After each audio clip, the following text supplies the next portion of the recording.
Hi everyone, it's CDLE. Welcome to Live Wire, our podcast where we are building community across our agency.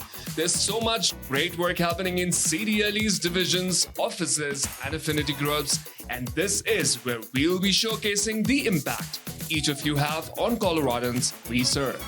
This podcast series is brought to you by the creative team in the Office of Government Policy and Public Relations with our host, Deputy Executive Director and Chief Communications Officer, Ms. Cher, Haavind. Terrance Carroll is here. Terrance and I first met back in 07-08. He was a big shot over at the Capitol. He has a great story to share with us today about his time at the Capitol, a really influential person in your life. Your mom, I've heard you speak about her quite a bit, sharecropper's daughter, and kind of what you're doing now. So we just want to get to know you. Thank you so much for being here. Well, thanks for having me. It was great that I only had to walk a few blocks over. That's amazing. Last time I saw you, you were just roaming the streets with like a burrito or something. That is true. A burrito and a dashiki. That's my day. I think that's on here too. What's your favorite place to get some food? So Terrance Carroll, he is an American lawyer, minister, former Colorado legislator, former speaker of the Colorado House of Representatives. By the way, everyone, he's the first African-American ever to hold that office in Colorado. Props. That's pretty awesome. And I was there working with you at that time.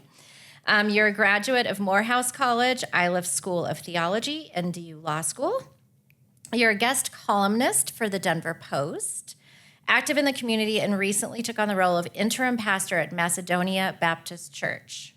You do all the things. You have Just a few of the things, just a few. You really do have a legacy in our state, especially serving the people of Colorado, shaping public policies. We'll talk a little bit about that, and really we're just so happy to have you here today. You currently are with Taft Law. I think you focus on all the things. All the things. No, public affairs, legislative and regulatory strategy, corporate political activity, crisis management. That's amazing. Building on all of your experience today. Correct. And he always looks very dapper doing it. So we'll talk about that in a minute, too. I was trying to figure out how to match you today. You're very coordinated. We love that, Terrance. Well, again, thank you for being here today. I just want to get into, tell us about your involvement in public service. How did you come to hold public office? I'll give you the short-ish, medium-ish version of it because it's a long, complicated, maybe not so complicated, but convoluted story. I always like to say I got into office by accident. And I became speaker by even more of an accident. But I would say that, my commitment to public service, because I never really wanted to be in public office, and people look at me strangely when I say that, but I never wanted to be in public office. But I always knew that I had to be involved in civic life and public service and do those types of things because I grew up poor, and we'll talk about this later, I guess, in Washington, D.C., but my mother was always very involved in the community, and she made me get very involved in the community. In fact, I worked on the late Jimmy Carter's campaign for president when I was 7 years old. Wow. And me and all the kids in my neighborhood held these signs up because we were really poor. And we lived off of government cheese and subsistence and government peanut butter. And we found out he was a peanut butter farmer. So we made these handwritten signs and walked around the neighborhood saying, vote for Jimmy Carter, he'll give you free peanut butter. And so I would say that's my first foray into, partisan politics, although I don't really think I'm in partisan politics anymore. But in terms of how I got elected to the Colorado General Assembly, I was working on then. He wasn't even mayor. He wasn't even elected to city council yet, Michael Hancock, because we went to the same church. I ended up running his campaign for city council. And in the middle of that campaign, the House seat that I then took became vacant. And I was talking trash about the person who was the front runner. And I was told, if you have all this trash to talk, if you have all these ideas, why don't you run? No one thought I was really going to win, but I won. And the rest is history.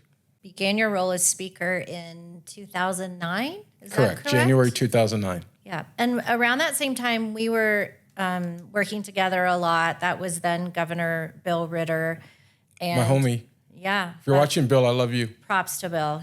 We love Bill. But we did a lot of work together down at the Capitol and always appreciated your support. I I remember a few significant pieces of legislation that you were behind. Tell us one in particular that stands out for you. No, I'm going to do a little warm and fuzzy one. I'm a big history buff, and especially a big buff of history of untold stories or little-known stories. And so when I was in the legislature, we passed a bill to rename I-70 from Pena Boulevard all the way almost to downtown after the Tuskegee Airmen. And for those of you who don't know who the Tuskegee Airmen are, they're the all-black fighter pilot wing that escorted bombers during World War II. They were forced to live in a segregated barracks, had segregated training. And this was at a time when folks thought that, or white folks thought that black people could not serve in uniform, that we weren't smart enough to fly planes. We weren't smart enough to get shot at. Imagine that. We weren't even smart enough to get shot at. And so the Tuskegee Airmen were the most decorated Air Force unit in World War II, from what I understand. And they were called the Red Tails because their planes had the tails were painted red. And many of them actually ended up here in Colorado at then Lowry Air Force Base. And so at the time, we still had several Tuskegee Airmen still alive. It's a much smaller number, almost.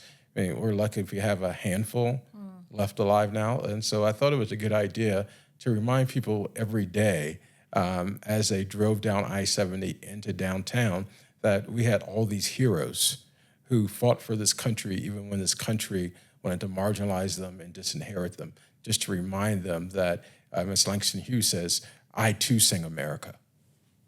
And thank you for doing that. I mean, and now we have different generations coming into the workforce. We have a lot of people moving into Colorado, Right. a lot of net immigration. And so it's really cool to hear about some of the history of maybe even just a transit area that people commute on all the Right. time. Now there's actually a backstory and a history to it. And thank you for doing that. Oh, you're welcome. So let's talk about your mom a little bit. So she was the daughter of a sharecropper. You were born in Washington, D.C. Correct. Why was she so important in shaping who you are today? And tell us a little bit about her. I'm going to keep the story short so I don't cry, because, it's too early in the afternoon to cry. Then I'll be forced to go have a bourbon, and who wants to do that at 4 o'clock or whatever time it is in the day? I don't want to mess up the thing and have a time thing on it. No, but my mother, the story is actually quite interesting. And there's the mythical story and there's the actual story. And I didn't know there were two stories for a long time. I used to think the mythical story was the actual story, but it's not. There's actually a real actual story that's not mythical. But I'll start with the mythical story that I always used to tell people. I used to say my mother had me at 51 years old. I was her child of her later years that surprisingly showed up, and I was her only child that she ever had. Turns out that wasn't completely true. A few years ago, in fact, I just celebrated the anniversary of this last week, the 10-year anniversary of a near-death experience. Doctor said I shouldn't really be alive today. So while I was recuperating from that near-death experience, this massive medical emergency, I kind of started rummaging around old photos in the house. And I already had, but then I really got into them. I'm like, why isn't this chick pregnant when she's supposed to be pregnant with me? What's going on with this? In fact, she's drinking while she's supposed to be pregnant with me. Oh, my goodness. And weren't there any pictures of me as an infant, really? It was those things like Arsenio Hall used to say back in the day, things that make you go, So I did answer. They don't know who Arsenio. Well, these two don't, but hopefully our audience does. For those of you who don't know who Arsenio Hall is, he used to be Eddie Murphy's BFF. I think they're still close. And back in the 90s, he had one of the most popular nighttime talk shows called the Arsenio Hall Show. And his famous line was, things that make you go, And that's for all you millennials, Gen Zs, and Gen As out there who are historically missing some things. Now they know. Now you know. So I always thought that, my mother raised me, and she did raise me, and she is always going to be my mother, but I always thought that she actually birthed me from her loins, right? Turns out I did this ancestry DNA trying to find more of my family because I can't be the last Carroll. I mean, this would be absolutely ridiculous. Well, it turns out I actually am the last Carroll, and there's probably a last Carroll before me because I found this whole other family that I didn't know existed that's not related to the family I was raised with. I found my biological mother. So long story short is that my mother was the midwife, the doula for the woman this teenage girl who couldn't keep me. And my mother took me in after she midwifed me. And so my mother's, even without knowing that story, my mother was incredibly important to me because she took care of me. She, did all these things for me. She made sure that I grew up to be a man in an environment in Washington, D.C., where young black men had a short lifespan at the time. And I wasn't expected to be anything other than just another kid in the hood. Or to quote John Singleton, for those of you who don't know who that is, the director of the famous movie Boys to Men. Not Boys to Men, that's the group. Boys in the Hood. It's an inside joke, but go on. It's a Boys in the Hood. And but once I found out the whole story, my mother's love for me, her unconditional love, is even more, exceptional to me. That's awesome. Because she didn't have to take me in, she didn't have to raise me. She could have had me. She could have just said, "Let's send him off to foster care or let him get adopted by Lord knows who." But she took me in and she raised me, and she made sure that I was protected. She made sure that I understood how the world worked. I was protected but not insulated, which I think is an important thing that parents should really try to do with their kids. Protect them, but don't insulate them. Let them understand what the world is like. And so she, worked on her hands and knees her entire life as a domestic worker and didn't retire from work until the week before I graduated from Morehouse, in her words, to make sure I got my butt on my feet. Or my feet on my butt, whatever she said. She had a lot of sayings. So that's why she was so incredibly important to me. Everything that I am today as a human being is directly accredited to how she raised me. The good, the bad, and the indifferent. But I think it's far more good than indifferent and bad, probably. And props to single moms, and especially, struggling to make ends meet. And she lived to see you take over Speaker of the House. No, my mother died and passed away in 2002. Oh, I'm sorry. I wasn't even elected to office yet. That's right. 03, was it 03? Yeah, I didn't get sworn in to 03. Yeah. January 03. And so my mother passed away on my birthday in 2002.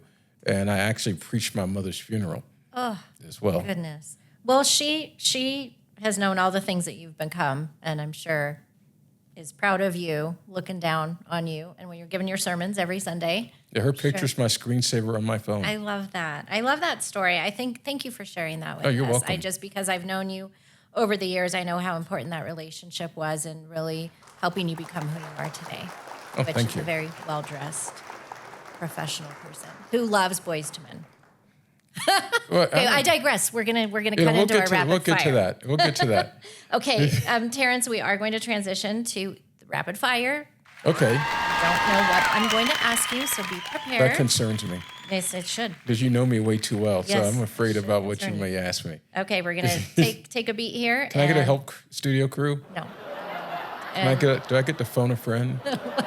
Okay, guys, here we go. What is your favorite summertime activity? I don't do summer. You like fall, winter? I think my favorite summertime activity, if I had time to do a summertime activity, would probably be like camping or something. Okay, all right. What's the cringiest thing you've done as a teenager? The cringiest thing I did as a teenager was dine and dash from Waffle House. Oh, for goodness sake. I bet most people did that. Or Denny's or, favorite Denver restaurant. I think everybody who knows me knows my favorite Denver restaurant. Well, I have two. If I'm being highbrow, it's Capitol Grill because it's like my Cheers. Mm-hmm. And when I need to be with my people, with my folks, Welton Street Cafe. Nice. At 28th and Welton, which is where I go every Sunday after church. Oh, nice. I love that. Would you rather be able to speak every language in the world or be able to talk to animals? Talk to animals because, one of the ways I wind down every night is that I look at dog and cat videos on Instagram. And Yes. the funny ones. I'm like, I wish I knew what was going in that dog's brain. Or why do cats slap everybody? That's one of my curious And things. each other. Yeah. What's your last Google search? Oh, my last Google search was for, I just did one today. Oh, my last Google search was to find a definition of the word Lesbesvaden. I think it's a German word, German theological word. Okay. So to get ready for my sermon on Sunday. So that was my last Google search. That's a unique one. Yeah. Chat, GPT, or Gemini? Both. Okay. What are your top 3 wardrobe staples? Navy blue suit, black suit, charcoal gray suit. So I thought you were going to say like bow tie or Oh, I was thinking about what every suit that every. pocket square. Well, Okay. I always wear pocket squares. Okay. I always have a pocket square on. I love a good bow tie. I just don't wear them as often. I prefer 3-piece suits so I can wear a pocket watch. Okay, that's good. That's like your whole closet. Do you believe in ghosts? No. Oh, yes. What about aliens? I find it hard to believe we're the only folks out here. For sure. Okay, final question. What's one thing you're looking forward to? Oh, wow. Oh, wait, I know what I'm doing that I'm looking forward to. I am going to Chicago to visit some friends that go to the opera gala for Chicago. And is that in I love black tie. in the fall? Yeah, that's fine. Nice. So I'm just going to go to a place where they do black tie regularly so I can justify owning a tuxedo. And then maybe a bow tie and pocket square. So, Yeah, all the things. awesome. Okay. Well, Terrance, that is it. That's a wrap. We really appreciate your time. Any kind of closing thoughts for our Livewire fans out there in the podcast? You know, live wire people, keep it real. I love my CDLE folks. You do. You Yeah. really are. We like you here, and we do appreciate all that you've done here. So, And Cher's a great person. Stop. So when you see her walking down the hallway, Stop. always say hi to her. okay. All right. Thanks, everyone. Thanks for tuning in. Terrance, thank you so much. Thank We'll see you. you next time. Thank you very much. The cringiest thing, we're talking PG, right? Or G? Yes, please. Okay, Let's keep.